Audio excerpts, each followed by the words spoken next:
2022 दोपहर 3 बजे सिर्फ डीडी झारखंड पर।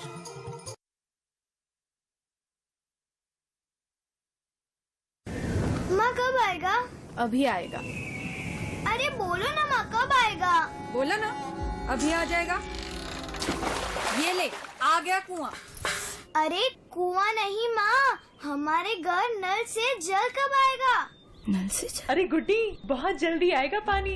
जल जीवन मिशन आ चुका है। हम 1 कदम उठाएंगे तो सरकार 10 कदम उठाएगी। सच? तुम्हारे मुंह में घी शक्कर।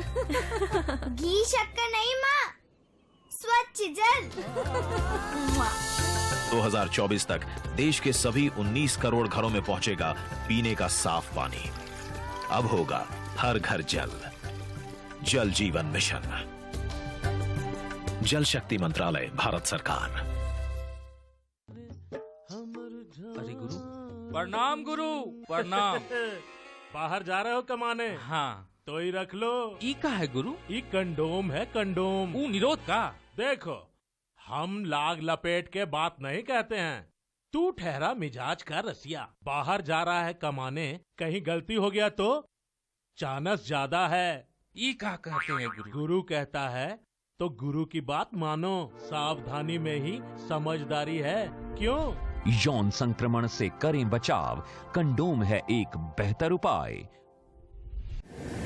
माँ कब आएगा? अभी आएगा। अरे बोलो ना माँ कब आएगा? बोला ना अभी आ जाएगा। ये ले आ गया कुआं। अरे कुआं नहीं माँ, हमारे घर नल से जल कब आएगा?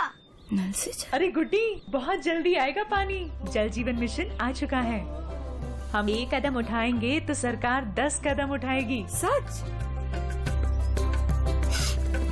तुम्हारे मुंह में घी शक्कर। घी शक्कर नहीं माँ, स्वच्छ जल।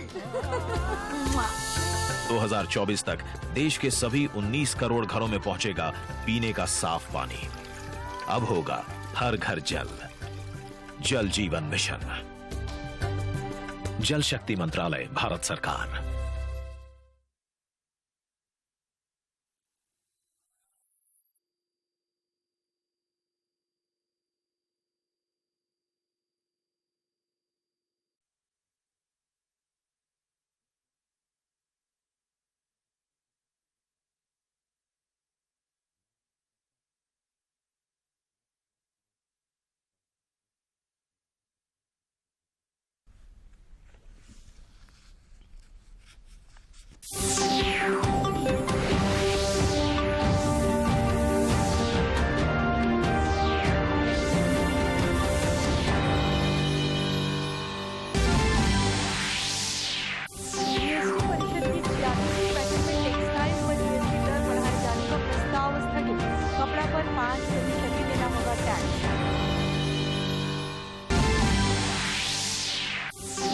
राज्य में कोरोना की बढ़ती रफ्तार के बीच मुख्यमंत्री हेमंत सोरेन ने की आपदा प्रबंधन प्राधिकार की बैठक। स्वास्थ्य मंत्री बन्ना गुप्ता ने की लोगों से एहतियात बरतने की अपील। देवघर जिले में 8 साइबर अपराधी चढ़े पुलिस के हत्थे। गोड्डा में 1000 कार्टून शराब के साथ 3 तस्कर गिरफ्तार।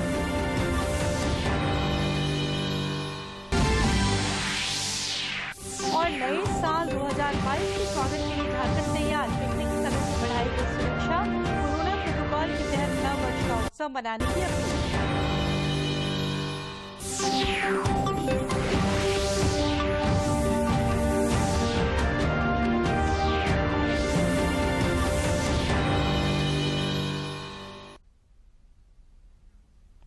नमस्कार, खबरें झारखंड में आपका स्वागत है। मैं हूं सरोज झा और समाचारों में आगे बढ़ने से पहले ये संदेश।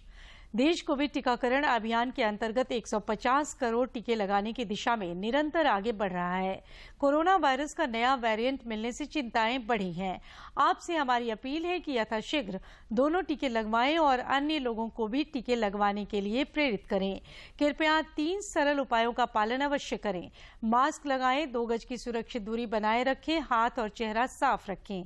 कोविड से संबंधित किसी भी जानकारी और मार्गदर्शन के लिए राष्ट्रीय हेल्पलाइन नंबर 0112397846 और 1075 पर संपर्क करें। इसके अलावा राज्य हेल्पलाइन नंबर 104 पर भी संपर्क कर सकते हैं। और अब समाचार विस्तार से। प्रधानमंत्री नरेंद्र मोदी कल वीडियो कॉन्फ्रेंस के माध्यम से प्रधानमंत्री किसान सम्मान निधि योजना की 10वीं किस्त जारी करेंगे। 10 करोड़ किसानों के खातों में 20,000 करोड़ रुपए से अधिक धनराशि हस्तांतरित की जाएगी। पीएम किसान सम्मान निधि योजना के अंतर्गत किसान परिवार को प्रतिवर्ष 6,000 रुपए की राशि दी जाती है। ये राशि 2-2 हजार रुपए की 3 किस्तों में किसानों के खाते में भेजी जाती है। अभी तक किसान परिवारों को 1,60,000 करोड़ रुपए प्रदान किए जा चुके हैं। इस अवसर पर श्री मोदी 351 कृषक उत्पाद संगठनों को 14 करोड़ रुपए से अधिक का इक्विटी अनुदान भी जारी करेंगे। केंद्रीय वित्त मंत्री निर्मला सीतारमण ने आज जीएसटी परिषद की 46वीं बैठक की अध्यक्षता की। विभिन्न राज्यों के वित्त मंत्रियों के साथ हुई चर्चा के बाद कपड़े पर जीएसटी दर यथास्थिति 5% बनाए रखने और इसे 12% तक नहीं बढ़ाने का निर्णय लिया गया। बैठक के बाद केंद्रीय वित्त मंत्री ने कहा कि कपड़े पर जीएसटी दर के मुद्दे को दर युक्तिकरण समिति को भेजा जाएगा, जो फरवरी तक अपनी रिपोर्ट देगी।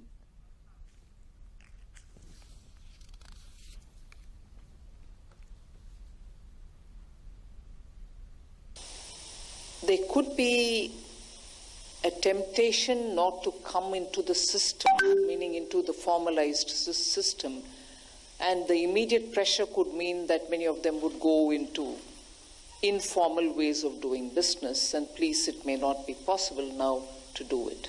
That was one of the things which, and also the second was it would burden the lower end of the buyers. Whilst that wasn't the intent. That wasn't the intent, and it wasn't decided by any one person. It wasn't decided by any one minister, nor was it decided. वैश्विक महामारी corona एक बार फिर पूरे देश में अपना पांव पसारने लगा है। पिछले 24 घंटे में 16,764 नए मामले सामने आए हैं। इसके साथ ही कोरोना के नए वेरिएंट ओमिक्रॉन का भी खतरा बढ़ता जा रहा है। देश में पिछले 24 घंटों में कोरोना के 16,764 नए मामले सामने आए। वहीं पिछले 24 घंटों में कोरोना को मात देकर 7,585 लोग स्वस्थ हुए हैं, जिसके बाद देश में रिकवरी दर 98.36% हो गई है। इधर झारखंड में भी कोरोना के मामले तेजी से बढ़ रहे हैं। पिछले 24 घंटे में राज्य भर में 482 संक्रमित मिले हैं। राजधानी रांची में सबसे अधिक 246 मामले सामने आए हैं। इस अवधि में रांची में एक बुजुर्ग महिला की कोरोना से मौत भी हुई है। हालांकि इस दौरान 39 संक्रमित स्वस्थ भी हुए हैं। राज्य में कोरोना के सक्रिय मामले बढ़कर 1,371 हो गए हैं। राज्य में कोरोना संक्रमण के बढ़ते मामलों को लेकर मुख्यमंत्री हेमंत सोरेन की अध्यक्षता में आज एक उच्च स्तरीय बैठक हुई। इस बैठक में प्रतिदिन 1 लाख टेस्ट करने की रणनीति बनाई गई। फिलहाल राज्य सरकार ने 31 दिसंबर की रात और 1 जनवरी के जश्न पर कोई पाबंदी नहीं लगाने का निर्णय लिया है। बैठक के बाद स्वास्थ्य मंत्री बन्ना गुप्ता ने बताया कि पिकनिक स्पॉटों पर सख्ती बढ़ाई जाएगी। लोगों से मास्क पहनने और सोशल डिस्टेंसिंग बनाने की भी अपील की जाएगी। उन्होंने कहा कि अगले सप्ताह झारखंड राज्य आपदा प्रबंधन प्राधिकार की बैठक होगी, जिसमें आगे की स्थिति को देखते हुए सरकार आवश्यक फैसला लेगी। राज्य में कोरोना के बढ़ते मामलों के बीच हमारे समाचार संपादक ने स्वास्थ्य मंत्री बन्ना गुप्ता से वैश्विक महामारी की रोकथाम पर बातचीत की।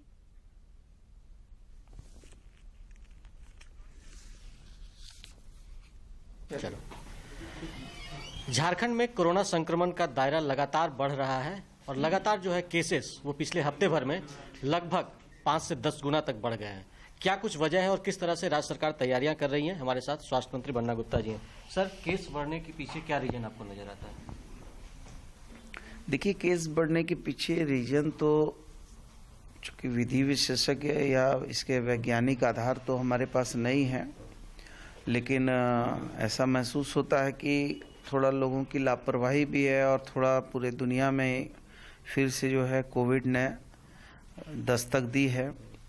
ये अलग सी बात है कि एक भी अभी तक झारखंड में ओमिक्रॉन वेरिएंट का एक भी मामला अभी तक नहीं प्रकाश में आया है, लेकिन ये सच्चाई है कि पॉजिटिव केस की संख्या बढ़ी है और थोड़ी तेज गति में स्प्रेड हो रहा है। अब ये तो बताया जाता था कि ओमिक्रॉन जो है 7 गुना ज़्यादा पिछले डेल्टा वेरिएंट से 7 गुना ज़्यादा स्प्रेड करने की क्षमता है, लेकिन ये अभी समझ में नहीं लोगों को आ रहा है कि ये ओमिक्रॉन का असर है या ये फिर वो पुराने व्यवस्था का असर है। चूँकि जितने हमारे सैंपल गए थे 28 के करीब, एक भी सैंपल में इस बात को नहीं उल्लेखित किया है कि यहाँ ओमिक्रॉन का एक भी पॉजिटिव है। लेकिन इस बात से इनकार भी नहीं किया जा सकता है कि भविष्य में ऐसे हो सकता है या नहीं हो सकता। तो इसके लिए हम लोगों ने प्रारंभिक तौर पे ही हम लोगों ने जो तैयारी की थी वो तैयारी को और मजबूत करने का काम किया है। अभी हमारे पास राज्य में 28,261 बेड हमारे पास ऑलरेडी हैं और हम लगातार अपने सीसीयू को, आईसीयू को, एनआईसीयू को, पीकू को, चाइल्ड मदर यूनिट को, सभी चीज़ों को दुरुस्त कर रहे हैं और एक महीने में हमने करीब 55 लाख के आसपास जो है नए लोगों को वैक्सीनेट किया है। तो एक तरफ जो हमारा वैक्सीनेट का दर है उसको बढ़ा रहे हैं, फर्स्ट फेज और सेकंड फेज के अंतर को कम कर रहे हैं, और दूसरा जो है कि भविष्य में जो 15 से 18 साल के बच्चों को वैक्सीनेट करना है उसमें जो गाइडलाइन आई है वो गाइडलाइन में कोवैक्सीन को से ही उनको बच्चों को देने की बात कही है। तो वो 3 तारीख से वो भी हम लोग काम चालू करने जा रहे हैं और इसी के साथ 10 तारीख से हम जो है बूस्टर डोज की जो बात है वो बूस्टर डोज भी 10 जनवरी से हम उसको प्रारंभ करने जा रहे हैं। तो जिस तरीके से खतरा एक तरीके से, क्योंकि 500 केस रांची में लगभग 250 केसेज जा रहे हैं, तो क्या कुछ पाबंदियां, क्योंकि नए साल का भी जश्न अब शुरू होने वाला है, तो वैसे में कुछ लगता है, जैसे आप कह रहे हैं कि लोग थोड़े लापरवाह हो गए, वैसे में लगता है कि सरकार की ओर से कुछ सख्ती होनी चाहिए? नहीं, आज माननीय मुख्यमंत्री जी के नेतृत्व में एक हाई प्रोफाइल बैठक 4 बजे आहूत की गई है। उस बैठक में हम लोग जितने भी स्वास्थ्य संबंधी क्या कमी है, खामी है, क्या वर्तमान परिस्थितियां हैं, क्या उन परिस्थितियों के उन्मूलन की दिशा में क्या कदम उठाने हैं, वो सारी चीज़ों पर गंभीरतापूर्वक चर्चा होगी और इसके तदुपरांत जो है हम आपको अवगत कराएंगे कि राज्य सरकार ने किन किन विषय पर क्या क्या निर्णय लिए हैं। एक सर आखिरी सवाल, जिस तरीके से केस बढ़े हैं और लोगों की लापरवाही देखने को मिल रही है, वैसे में क्या आपको लगता है कि आपकी तरफ से जो सख्ती की बात आप कर रहे हैं, ठीक है, वो आने वाले समय में देखने को मिलेगा कि किस तरीके से हो रहा है, लेकिन ऐसे में जो टीकाकरण का दायरा है इसको क्या और कुछ बढ़ाने के लिए आप लोग प्रयास कर रहे हैं? नहीं, मैंने तो कहा ना कि टीकाकरण में बहुत अमूलचूल जो है सुधार हुआ है कि टीकाकरण में अभी हम लोग कम से कम 50 लाख के करीब जो है टीकाकरण ज़्यादा कर चुके हैं और हम लोगों ने कुछ टारगेट भी फिक्स किए हैं। 24 जिले के उपायुक्तों को दिशा निर्देश दिए गए हैं कि वो ज़्यादा से ज़्यादा लोगों को वैक्सीनेट करें और हम उस पर पूरी तरीके से कार्रवाई कर रहे हैं। साथ ही साथ 24 जिले के उपायुक्तों को ये भी दिशा निर्देश दिए हैं कि लोगों में फिर से अवेयरनेस लाने के लिए, लोगों को थोड़ा सा जागृति लाने के लिए वो अपने अपने क्षेत्र में जहाँ भीड़ भाड़ की जगह है वहाँ जरा प्रचार तंत्र के माध्यम से लोगों को जरा सा ये करें कि थोड़ा सा भीड़ भाड़ कम लगाएं, थोड़ा ICMR का गाइडलाइन, WHO के गाइडलाइन को भी मानने का काम करें। सर, क्या अगर तीसरी वेव की आशंका जताई जा रही है, वैसे में क्या लगता है लोगों को डरने की जरूरत है, क्योंकि आप पूरी तरह से तैयार हैं तीसरी वेव से लड़ने के लिए? नहीं, देखिए, डरने की बात नहीं है। बात देखिए, जब भी डर सामने आता है तो आदमी को तो डट के मुकाबला ही करना है और हम लोग पूरी तरीके से, राज्य सरकार जनता का, जनता के लिए, जनता के द्वारा चुनी हुई सरकार है, इसलिए जनता के जान प्राण की रक्षा करने के लिए सरकार वचनबद्ध है।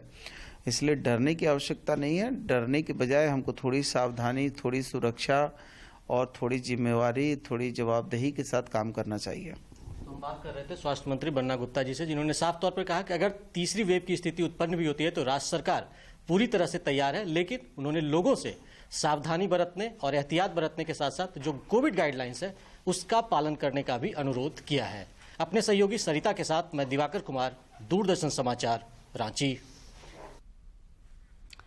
देश में कोविड के खिलाफ जारी जंग में टीकाकरण अभियान तेज गति से चल रहा है। देश में टीकाकरण का आंकड़ा 145 करोड़ के पार हो गया है। देवघर के उपायुक्त मंजुनाथ भजंत्री ने आज जिला बाल संरक्षण समिति और चिल्ड्रन एडवाइजरी बोर्ड की एक बैठक वीडियो कॉन्फ्रेंसिंग के माध्यम से आयोजित की। इस दौरान उन्होंने बाल संरक्षण की दिशा में किए जा रहे कार्यों की समीक्षा की और संबंधित अधिकारियों और गैर सरकारी संगठनों को आवश्यक दिशा निर्देश दिए। साइबर अपराधियों के खिलाफ पुलिस को एक और सफलता मिली है। पुलिस ने देवघर से 8 साइबर अपराधियों को गिरफ्तार किया है। साइबर डीएसपी सुमित प्रसाद ने बताया कि ये अपराधी एक ऐप का इस्तेमाल कर साइबर अपराध की घटनाओं को अंजाम दिया करते थे। अपराधियों के पास से कई आपत्तिजनक चीजें भी बरामद की गई हैं।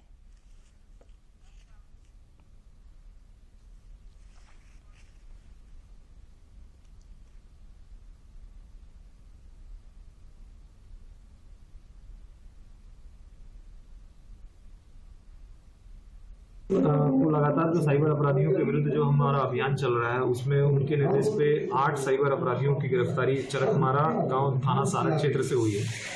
जो बेसिकली धानी पे ऐप होता है उससे वो ठगी करते थे। इनके पास से कुल 12 मोबाइल फोन और 19 सिम के आसपास बरामद हुआ है। ये सारे फर्जी सिम हैं जो बेसिकली ये साइबर अपराध को अंजाम देने के लिए यूज़ किया करते थे। ये धानी पे एक होता है वॉलेट, उसमें वो धानी पे में सेम लगाते थे और ये गूगल में अपना नंबर चढ़ा के रखे हुए हैं जिसमें धानी कस्टमर केयर पे आप जब कॉल करोगे तो फर्जी कस्टमर केयर पदाधिकारी बन के उसमें वो ठगी को अंजाम दिया करते थे। उधर गोड्डा जिले में पुलिस और उत्पाद विभाग की टीम ने अवैध शराब से भरा एक कंटेनर जब्त किया है। इस सिलसिले में 3 लोगों को गिरफ्तार भी किया गया है। जिले के पुलिस अधीक्षक YS रमेश ने बताया कि इस कंटेनर पर 1000 कार्टून अवैध शराब लदी थी। उन्होंने कहा कि ये कंटेनर मध्य प्रदेश के ग्वालियर से अरुणाचल प्रदेश जा रहा था।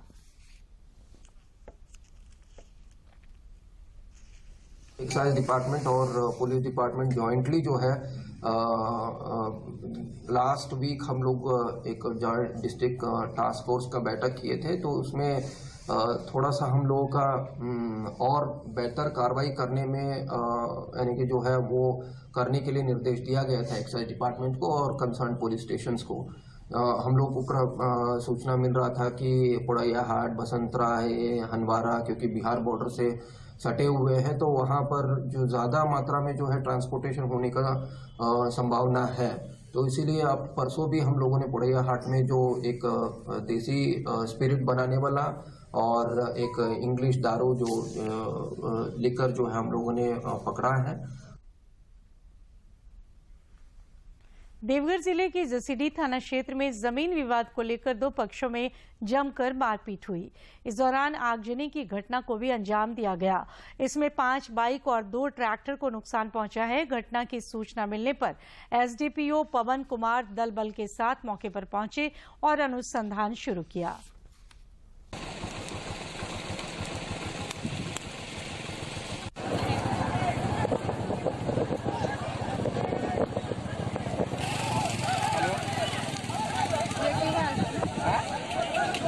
का ये बॉर्डिंग एरिया है। यहाँ पे आज जो है सूचना प्राप्त हुई थी कि जमीन विवाद के कारण 2 पक्षों के बीच जो आग को एक तरह का विस्फोट है, उसके कारण जो है टोटल 5 बाइक में आग लगा दी गई है तथा 2 ट्रैक्टर में आग लगा दी गई है। हम लोग घटनास्थल पर पहुंचे हुए हैं, वृहद अनुसंधान कर रहे हैं कि आखिर कौन कौन लोग इस घटना में शामिल थे और घटना के कारण का मुख्य वजह क्या है। अनुसंधान के उपरांत ही वस्तु स्थितियाँ स्पष्ट हो पाएगी। राज्य के कृषि मंत्री बादल ने आज रांची गौशाला न्यास का भ्रमण किया। इस दौरान उन्होंने पत्रकारों से बातचीत में कहा कि सरकार न केवल इंसानों के लिए बल्कि पशुओं की देखभाल और संरक्षण के लिए कदम उठा रही है। उन्होंने बताया कि प्रदेश के गौशालाओं में पशुओं के खाने के लिए 100 रुपए प्रति पशु रोजाना देने का सरकार ने फैसला किया है।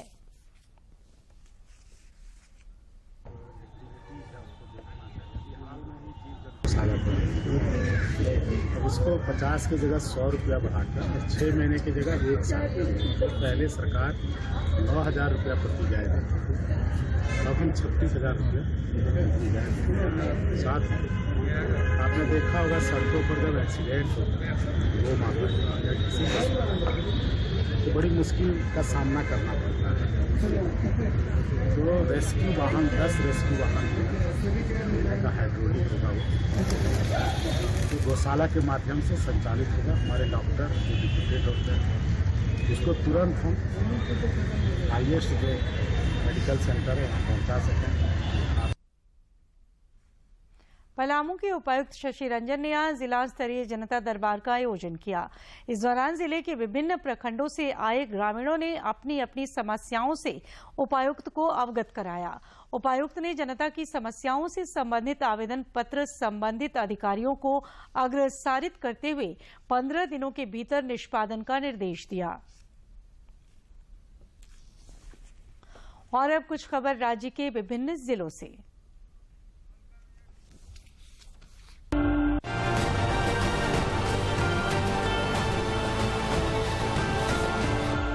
राजधानी रांची में 9 वर्ष को लेकर पिकनिक स्थलों की सुरक्षा बढ़ा दी गई है।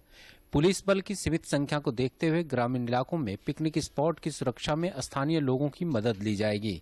थानेदारों को गांव के एक्टिव युवकों को सुरक्षा व्यवस्था में सहयोग लेने का निर्देश दिया गया है। रांची के सांसद संजय सेठ कोरोना संक्रमित हो गए हैं। बदन में दर्द और खराश की शिकायत के बाद उन्होंने कोरोना टेस्ट कराया और रिपोर्ट पॉजिटिव आने पर उन्होंने खुद को होम आइसोलेट कर लिया है। संजय सेठ ने अपील की है कि जो लोग भी हाल के दिनों में उनके संपर्क में थे वे भी अपनी जांच कराएं और अपनी सेहत का ख्याल रखें। धनबाद जिले में कोविड-19 के बढ़ते संक्रमण के मद्देनजर लोगों को सुरक्षित रखने के उद्देश्य से जिला प्रशासन ने एहतियातन कड़े कदम उठाए हैं।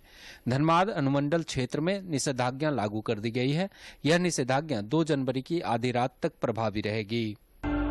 पलामू जिले में सदर एसडीएम राजेश कुमार शाह ने लोगों से 9 वर्ष का उत्सव सावधानी पूर्वक मनाने की अपील की है। उन्होंने कोविड प्रोटोकॉल का सख्ती से पालन करने का अनुरोध करते हुए लोगों से टीकाकरण अभियान को सफल बनाने का अनुरोध किया है। दुमका मुफस्सिल थाना क्षेत्र के दासोराय गांव के पास हाइवा और ऑटो की टक्कर में मारे गए 2 लोगों और घायलों को मुआवजा देने की मांग को लेकर पूर्व मंत्री एवं भाजपा नेता लुइस मरांडी ने फूलो झानो मेडिकल कॉलेज अस्पताल के सामने धरना दिया। धरना में बड़ी संख्या में ग्रामीण और भाजपा कार्यकर्ता भी शामिल हुए। कोडरमा जिले में सरकार की महत्वाकांक्षी योजनाओं को धरातल पर उतारने के लिए जिला प्रशासन तत्पर है। इसी कड़ी में उपायुक्त आदित्य रंजन ने झुमरी तलैया नगर परिषद क्षेत्र का दौरा किया। अपने दौरे के क्रम में उपायुक्त ने विभिन्न योजनाओं के निर्माण स्थल का निरीक्षण किया और संबंधित अधिकारियों को आवश्यक दिशा निर्देश दिए। कोविड-19 और ओमिक्रॉन के प्रसार को रोकने के लिए पलामू जिले के पुलिस अधीक्षक ने नई गाइडलाइन जारी की है। इसमें फेस कवरिंग, सामाजिक दूरी के अलावा स्क्रीनिंग और स्वच्छता पर जोर दिया गया है। पुलिस अधीक्षक ने सार्वजनिक स्थलों पर जश्न मनाने के लिए भीड़ नहीं लगाने की हिदायत भी दी है। राजधानी रांची के चुटिया थाना क्षेत्र में कल हुए डिलीवरी बॉय मनोहर किशन की हत्या का पुलिस ने खुलासा कर दिया है। मनोहर की हत्या में शामिल 3 अपराधियों को रांची पुलिस ने 24 घंटे के अंदर गिरफ्तार कर लिया है। गिरफ्तार अपराधियों ने यह खुलासा किया है कि 900 रुपए लूटने के लिए उन्होंने इस घटना को अंजाम दिया था। बड़का गांव से कांग्रेस की विधायक अंबा प्रसाद कोरोना संक्रमित हो गई हैं। लक्षण दिखने पर 30 दिसंबर को उन्होंने कोविड जांच कराई थी।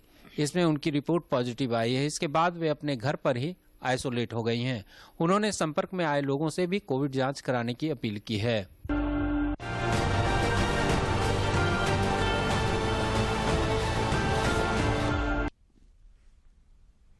नए साल 2022 के स्वागत के लिए राज्य भर में विशेष तैयारियां की गई हैं। कोरोना के बढ़ते मामलों के कारण पिकनिक स्थलों पर कई एहतियाती कदम उठाए गए हैं। एक तरफ पिकनिक स्थलों पर सुरक्षा बढ़ा दी गई है तो दूसरी ओर कोरोना प्रोटोकॉल का सख्ती से पालन कराने के लिए भी कदम उठाए गए हैं।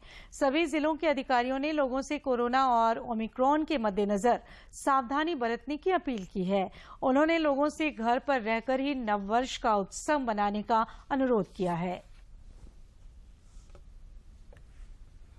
राजधानी रांची सहित पूरे राज्य में आज से मौसम साफ हो गया है। मौसम साफ होने के साथ ही रात के तापमान में 3 से 4 डिग्री तक की गिरावट आने की संभावना जताई गई है। मौसम विज्ञान केंद्र रांची के वैज्ञानिक अभिषेक आनंद ने बताया कि झारखंड में पश्चिमी विक्षोभ का असर खत्म हो गया है। इस कारण अगले 5 दिनों तक मौसम शुष्क रहेगा और ठंड बढ़ेगी।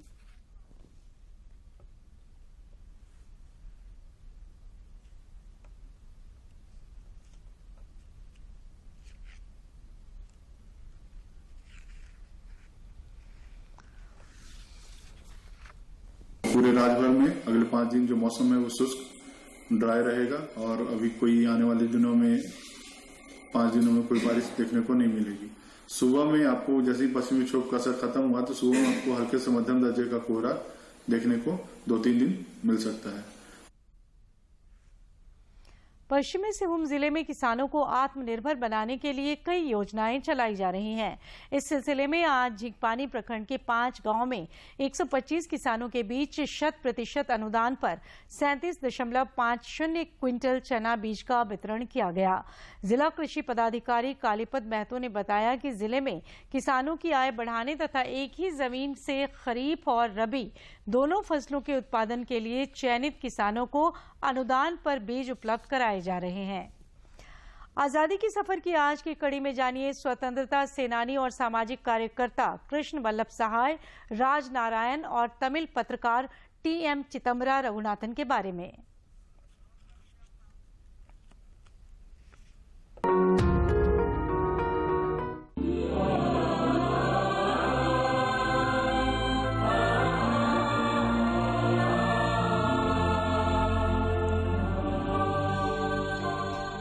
आज हम स्वतंत्रता सेनानी और सामाजिक कार्यकर्ता कृष्ण वल्लभ सहाय को याद कर रहे हैं, जिनका जन्म 31 दिसंबर 1898 को बिहार के शेखपुरा में हुआ था।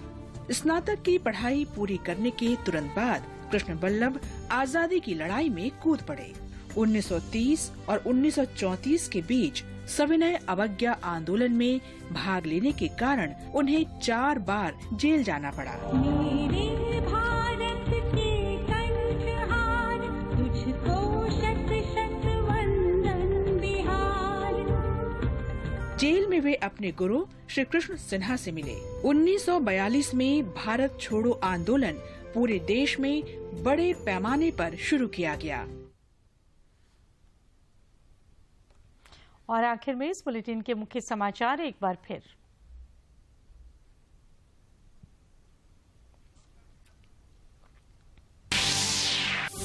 जीएसटी परिषद की 46वीं बैठक में टेक्सटाइल पर जीएसटी दर बढ़ाए जाने का प्रस्ताव स्थगित। कपड़ा पर 5% ही देना होगा टैक्स। राज्य में कोरोना की बढ़ती रफ्तार के बीच मुख्यमंत्री हेमंत सोरेन की आपदा प्रबंधन प्राधिकार की बैठक। स्वास्थ्य मंत्री बन्ना गुप्ता ने की लोगों से एहतियात बरतने की अपील। देवघर जिले में 8 साइबर अपराधी करे पुलिस के हत्थे। गुंडा में 1000 कार्टन शराब के साथ 3 तस्कर गिरफ्तार।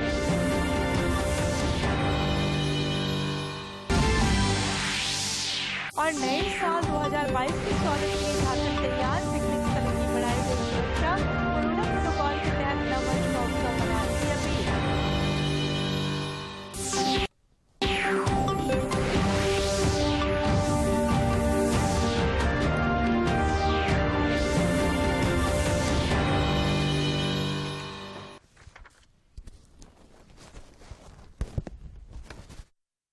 कब आएगा?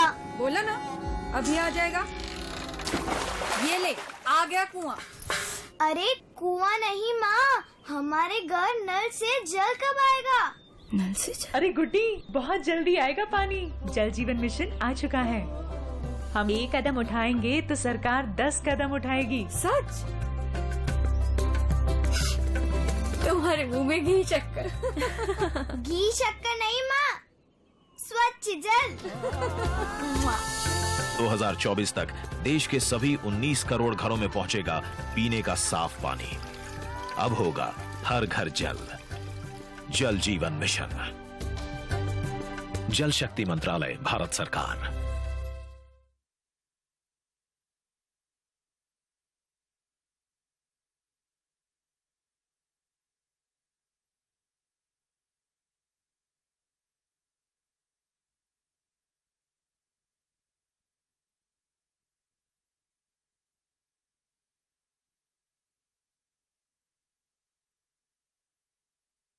सबका साथ, सबका विकास, सबका विश्वास और अब सबका प्रयास। ये समय है उन्नति की ओर बढ़ जाने का। ये समय है जन जन के जीवन में खुशहाली